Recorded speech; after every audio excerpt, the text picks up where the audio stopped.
Brought to you by Sensodent K। अभी लेके आए सेंसोडेंट के, टूथ का करंट गॉन तो लाइफ का करंट ऑन। आज के शो में देखिए, अमेरिका ने इजराइल की बम की सप्लाई क्यों रोकी, कनाडा ने फिर से भारत पर क्या आरोप लगा दिया, यूक्रेन के राष्ट्रपति को मारने की साजिश कौन रच रहा था और नॉर्थ कोरिया के गोएबल्स की असली कहानी क्या है, सब कुछ आपको विस्तार से बताएंगे। पहले परिचय की रस्म पूरी कर लेते हैं। नमस्कार, मेरा नाम दिव्यांशी सुमराव है। आप देखना शुरू कर चुके हैं लल्लन टॉप का अंतर्राष्ट्रीय प्रसंगों से जुड़ा रोजाना का कार्यक्रम दुनियादारी, जहां आज बात अमेरिका इजराइल तनाव की। सबसे पहले आप ये वीडियो देखिए। We do not want to see a major operation happening in Rafah. We want to see a plan, a comprehensive plan on how Israel plans to protect the 1.5, more than 1 million civilians that are currently seeking refuge in Rafah. अभी आप white house की press secretary करीन gene पियर को सुन रहे थे, जिन्होंने कहा कि अमेरिका रफा में किसी बड़े मिलिट्री ऑपरेशन के हक में नहीं है।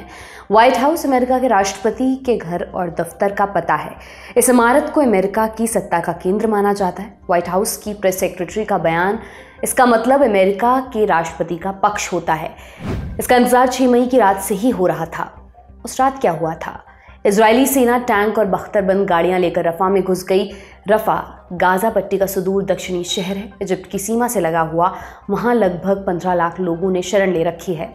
इजराइल फरवरी 2024 से दावा कर रहा था कि रफा हमास का अंतिम गढ़ है। बंधकों को छुड़ाने और हमास की सैन्य क्षमता खत्म करने के लिए रफा पर हमला बेहद जरूरी है। अमेरिका और दूसरे पश्चिमी देश इसका विरोध कर रहे थे। उनका कहना था कि रफा पर हमले से लाखों बेगुनाह लोगों की जान खतरे में पड़ जाएगी। 6 मई की शाम अमेरिका के राष्ट्रपति जो बाइडेन ने इजराइल के प्रधानमंत्री बेंजामिन नेतन्याहू को फोन किया। बाइडेन ने रफा पर हमले से बचने की सलाह दी। अमेरिका की नेशनल सिक्योरिटी काउंसिल के प्रवक्ता जॉन किर्बी को सुनिए। As Karine noted, there has been a response from Hamas to the hostage deal. We're currently reviewing that response and we're discussing it with our partners in the region. Director Burns, as you know, is there and he's working this in real time on the ground. Regardless, as we've said before, we still believe that reaching an agreement is the absolute best outcome, not only for the hostages but for the Palestinian people, and we're not going to stop working to that outcome. Biden की सलाह के कुछ समय बाद ही Israel की war cabinet ने रफा operation पर मुहर लगा दी, जिसके बाद इजरायली सेना ने पूरे दमखम के साथ हमला शुरू कर दिया। 7 मई की सुबह तक गाजा की तरफ वाली रफा क्रॉसिंग पर इजराइल का कब्जा हो चुका था। 7 मई की दुनियादारी में हमने रफा ऑपरेशन के बारे में पूरी जानकारी दी थी। ये भी बताया था कि जॉर्डन, यूरोपियन यूनियन, चीन, यूनाइटेड नेशंस समेत कई देशों और संगठनों ने इस हमले की निंदा की, बेगुनाह लोगों की जान बचाने की अपील की, मगर इसमें अमेरिका का रिएक्शन मिसिंग था। उम्मीद यही थी अमेरिका डिप्लोमेटिक जवाब देगा, यही हुआ भी। अमेरिका ने नाफरमानी के बावजूद इजराइल की खुलकर आलोचना नहीं की, बस इतना कहा हम रफा में कोई बड़ा मिलिट्री ऑपरेशन नहीं देखना चाहते। अमेरिका के विदेश मंत्रालय ने यह भी जोड़ा कि रफा बॉर्डर क्रॉसिंग पर हमास का कंट्रोल था, वो वहां से पैसे कमा रहा था, इसलिए इजराइल के हमले में कुछ भी गलत नहीं है। जानकार अमेरिका की प्रतिक्रिया को चेहरा बचाने की कोशिश के तौर पर देख रहे हैं। उनका मानना है इजराइल गाजा पट्टी में अपनी मर्जी से काम करेगा। प्रधानमंत्री नेतन्याहू ने ईरान के हमले के बाद इसको स्पष्ट कर दिया था, कहा था कि हम सुनेंगे सबकी मगर करेंगे अपने मन की। इसी मान मनोबल से इजराइल को मनाना मुश्किल था। यहाँ पर अमेरिका के लिए दोहरी मुसीबत पैदा हुई। नंबर 1, अगर अमेरिका रफा ऑपरेशन का समर्थन करता तो उसके यहाँ के नागरिक नाराज होते। अमेरिका की कई यूनिवर्सिटीज में 17 अप्रैल से प्रो फिलिस्तीन प्रोटेस्ट चल रहे हैं। प्रदर्शनकारी तत्काल संघर्ष विराम की मांग पर अड़े हैं। वे इजरायली कंपनियों, कॉलेज और इजरायली फौज से लिंक खत्म करने की बात भी कर रही हैं। कई यूनिवर्सिटीज़ को पुलिस भी बुलानी पड़ी। बाइडेन सरकार ने प्रोटेस्ट को यहूदी विरोधी बताकर खारिज करने की कोशिश की, लेकिन वे प्रोटेस्ट के बढ़ते प्रभाव को नहीं रोक पाए। नंबर 2, अगर अमेरिका रफा अटैक का खुलकर विरोध करता तो उस पर इजराइल को मझधार में छोड़ने का आरोप लगता। अमेरिका की ताकतवर यहूदी लॉबी भी नाराज होती। अमेरिका की यहूदी लॉबी एक अलग विषय है, उनके बारे में कहा जाता है कि उनकी नाराजगी कोई सरकार मोल नहीं लेना चाहती। इस पर लंबे चौड़े रिसर्च पेपर लिखे गए हैं, उसके बारे में विस्तार से बात फिर कभी। फिलहाल रफा की तरफ लौटते हैं। अमेरिका ने इजराइल को रफा में जाने से रोकने के लिए कोई दबाव नहीं बनाया। ये बस बयान देते रहे कि हम इसका विरोध करते हैं, ऐसा नहीं होना चाहिए, ये गलत है। मगर इन बयानों में कुछ भी ठोस नहीं था। और तो और, जब इंटरनेशनल क्रिमिनल कोर्ट से नेतन्याहू के खिलाफ अरेस्ट वारंट निकाले जाने की सुगबुगाहट हुई, अमेरिकी सांसदों ने उल्टा आईसीसी को ही धमका दिया। इस दुविधा के बीच एक चौंकाने वाली खबर आई है। मीडिया संस्थान एक्सियोस ने अमेरिकी अधिकारियों के हवाले से दावा किया है कि हफ्ते भर पहले राष्ट्रपति जो बाइडेन ने 3500 बमों की शिपमेंट रोक दी।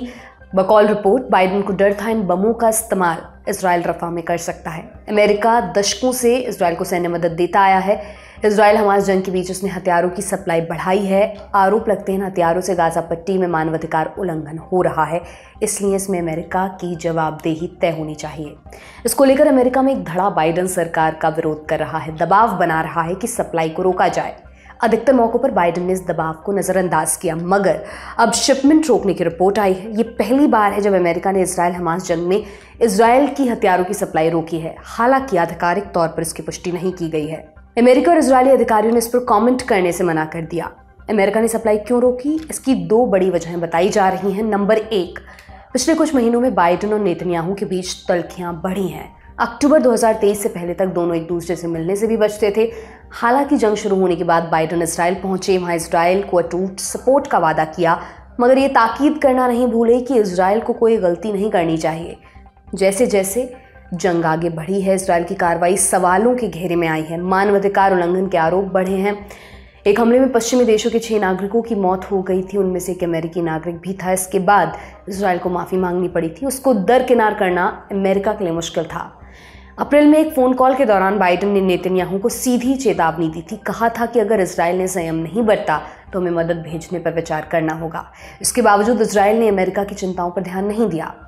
नंबर 2, इसी हफ्ते अमेरिका के विदेश मंत्री एंटनी ब्लिंकन संसद में एक रिपोर्ट पेश करने वाले हैं। इस रिपोर्ट में इस बात की समीक्षा दर्ज है कि इजराइल ने अमेरिकी हथियारों का इस्तेमाल अमेरिका और इंटरनेशनल लॉ के हिसाब से किया या नहीं। इस रिपोर्ट का पूरी दुनिया को इंतजार है। अगर ये सामने आता है इजराइल ने कानून का उल्लंघन किया, फिर बाइडेन पर सैन्य मदद रोकने का प्रेशर बढ़ेगा। उस स्थिति में अमेरिका इजराइल संबंधों की दशा और दिशा बदल सकती है। अब सवाल ये कि बमों की सप्लाई रुकने से इजराइल पर इसका कितना असर पड़ेगा। जानकारों के मुताबिक बहुत कम अंतर पड़ेगा। जिन बमों की सप्लाई रोकी गई है वो कुल सैन्य मदद का बहुत छोटा हिस्सा है। दूसरी बात, ये रोक परमानेंट नहीं है, इसको कभी भी शुरू किया जा सकता है। इसलिए इजराइल के सामने किसी तरह की बड़ी रुकावट नहीं थी। आखिरकार 6 मई को उसने रफा ऑपरेशन शुरू कर दिया। फिलहाल उसकी ग्राउंड फोर्स और एयरफोर्स ने मोर्चा संभाल रखा है।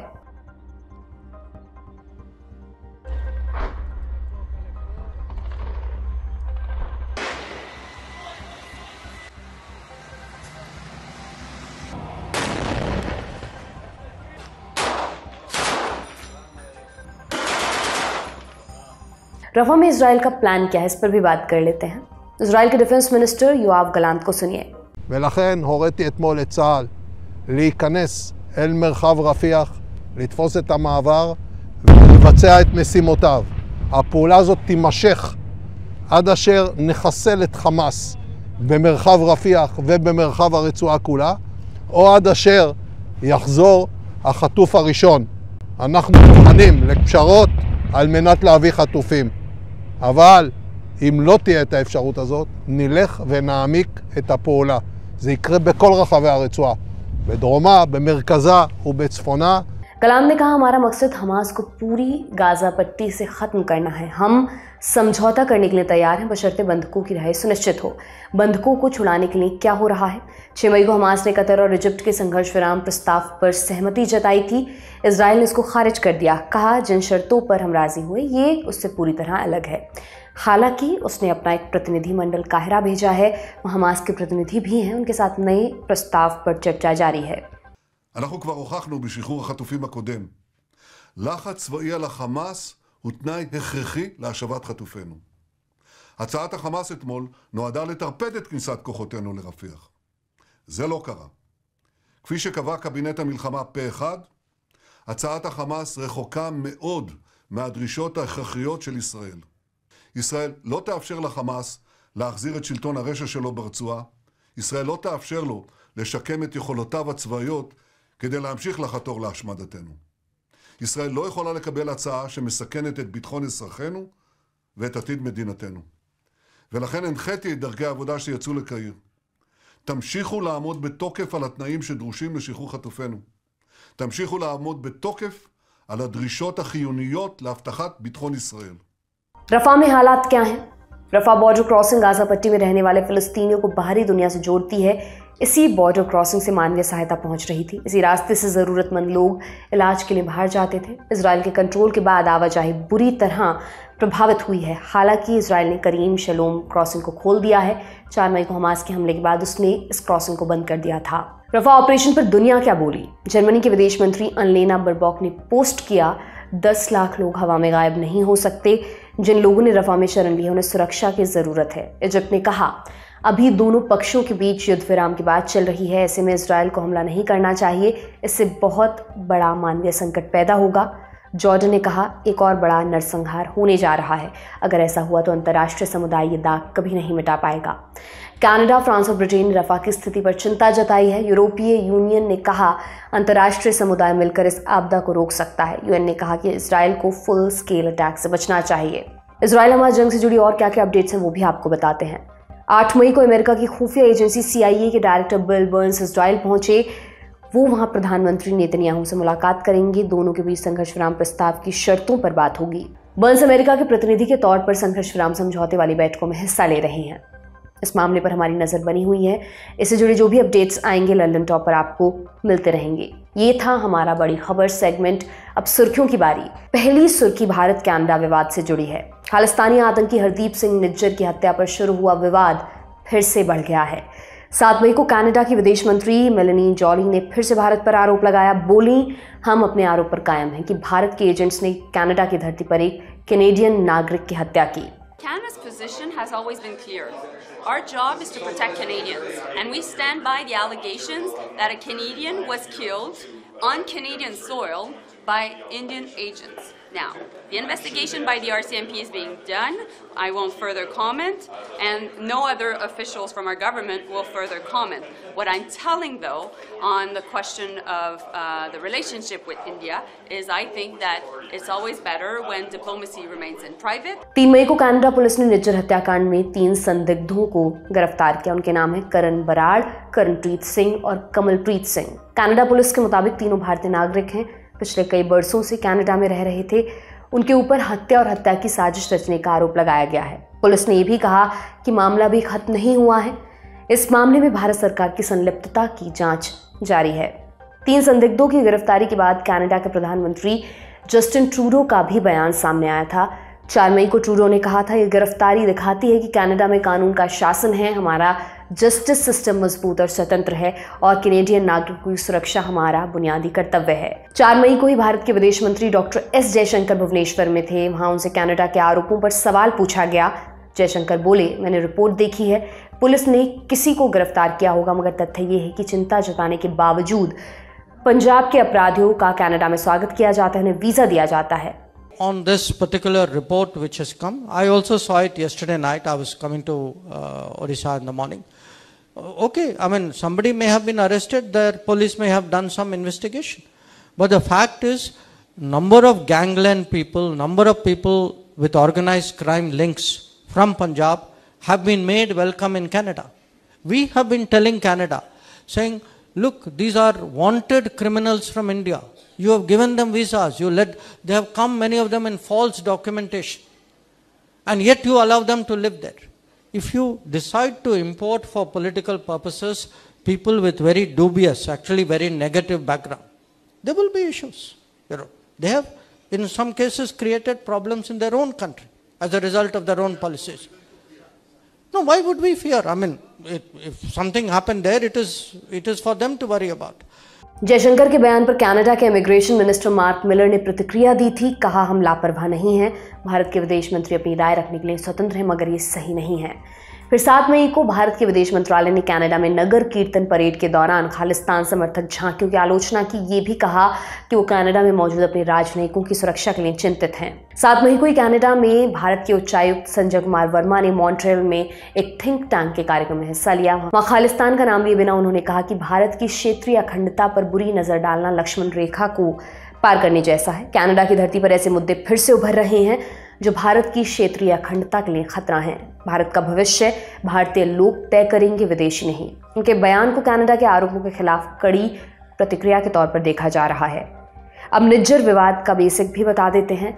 जून 2023 में निज्जर की कनाडा में हत्या हो गई थी। सितंबर में कनाडा के प्रधानमंत्री ट्रूडो ने अपनी संसद में आरोप लगाया कि निज्जर की हत्या में भारत सरकार के एजेंट्स का हाथ है। भारत ने इस आरोप को बेतुका बताया, निराधार बताया। इसके बाद दोनों देशों के रिश्ते तल्ख हो गए थे। भारत की चेतावनी के बाद कनाडा को अपने 41 डिप्लोमैट्स को बाहर निकालना पड़ा था। भारत ने कनाडा में अपने डिप्लोमैट्स की सुरक्षा का हवाला देकर वीज़ा सर्विस भी बंद कर दी थी। वीज़ा सर्विस बाद में बहाल हो गई थी, मगर रिश्तों में गर्माहट नहीं आ पाई। भारत कनाडा विवाद के बारे में हम दुनियादारी में विस्तार से पहले ही बता चुके हैं, लिंक आपको डिस्क्रिप्शन बॉक्स में मिल जाएगा। अब बढ़ते हैं दूसरी सुर्खी की तरफ। दूसरी सुर्खी यूक्रेन से है। यूक्रेन की सिक्योरिटी सर्विस ने कर्नल रैंक के 2 अधिकारियों को गिरफ्तार किया है। वे दोनों राष्ट्रपति वोलोदिमिर ज़ेलेंस्की की सुरक्षा करने वाली एजेंसी एसबीओ में तैनात थे। अमेरिकी न्यूज वेबसाइट पॉलिटिको की रिपोर्ट के मुताबिक रूस की खुफिया एजेंसी एफएसबी व्लादिमीर पुतिन के शपथ ग्रहण से पहले ज़ेलेंस्की बुदानोवर मलूक को मारना चाहती थी। पुतिन ने 7 मई को 5वीं बार रूस के राष्ट्रपति के तौर पर शपथ ली। रूस और यूक्रेन की जंग फरवरी 2022 में शुरू हुई थी। अभी तक जंग का नतीजा नहीं निकला है। शुरुआत से ही रूस यूक्रेनी नेताओं और शीर्ष अधिकारियों के खिलाफ खुफिया ऑपरेशन चला रहा है, लेकिन उसे सफलता नहीं मिली है। यूक्रेन का दावा है कि राष्ट्रपति ज़ेलेंस्की को कम से कम 10 बार मारने की कोशिश हो चुकी है। मार्च 2024 में रूस ने यूनाइटेड नेशंस में कहा था कि ज़ेलेंस्की की हत्या का कोई प्लान नहीं है। हालांकि रशियन सिक्योरिटी काउंसिल के डेप्यूटी हेड दमित्री मेदवेदेव कई बार ऐसी धमकी दे चुके हैं। आज की तीसरी और अंतिम सुर्खी नॉर्थ कोरिया से है। नॉर्थ कोरिया के प्रोपेगेंडा मास्टर किम की नेम की मौत हो गई। वो 94 बरस के थे। नेम ने दशकों तक नॉर्थ कोरिया के सूचना तंत्र को कंट्रोल किया। कई सरकारी अखबारों के चीफ एडिटर रहे। प्रोपेगेंडा डिपार्टमेंट को उन्होंने लीड किया। पश्चिमी मीडिया में उनकी तुलना एडोल्फ हिटलर के प्रोपेगेंडा मिनिस्टर जोसेफ गोएबल्स से की जाती थी। 1950 के दशक में वो चीन में नॉर्थ कोरिया के राजदूत के तौर पर काम कर रहे थे। 1960 के दशक में उन्हें प्रोपेगेंडा एंड एजुटेशन डिपार्टमेंट का डेप्यूटी डायरेक्टर बनाया गया। वहाँ उन्होंने किम जोंग इल के नेतृत्व में काम किया। दोनों की दोस्ती की खूब चर्चा होती है। उन्हें इल का ड्रिंकिंग पार्टनर कहा जाता था। इल 1994 में नॉर्थ कोरिया के सुप्रीम लीडर बने। नॉर्थ कोरिया का इतिहास 79 बरस पुराना है। इतने समय में सिर्फ 3 शासक हुए हैं, किम इल सुंग, किम जोंग इल और किम जोंग उन। नेम ने तीनों शासकों के साथ काम किया और जनता की नज़रों में उनकी देवता वाली छवि गढ़ी। सबसे बड़ा उदाहरण 2011 की घटना का दिया जाता है, जब किम जोंग इल की अचानक मौत हो गई। उस वक्त किम जोंग उन की उम्र महज 27 बरस थी। उनकी लीडरशिप क्षमता पर सवाल खड़े किए जा रहे थे। पश्चिमी देशों की खुफिया एजेंसियों का दावा था कि नॉर्थ कोरिया में तख्ता पलट हो सकता है, मगर ऐसी इमेज गढ़ी गई कि लोगों ने किम जोंग उन को अपना नेता मान लिया। समय के साथ उनकी सत्ता मजबूत होती गई।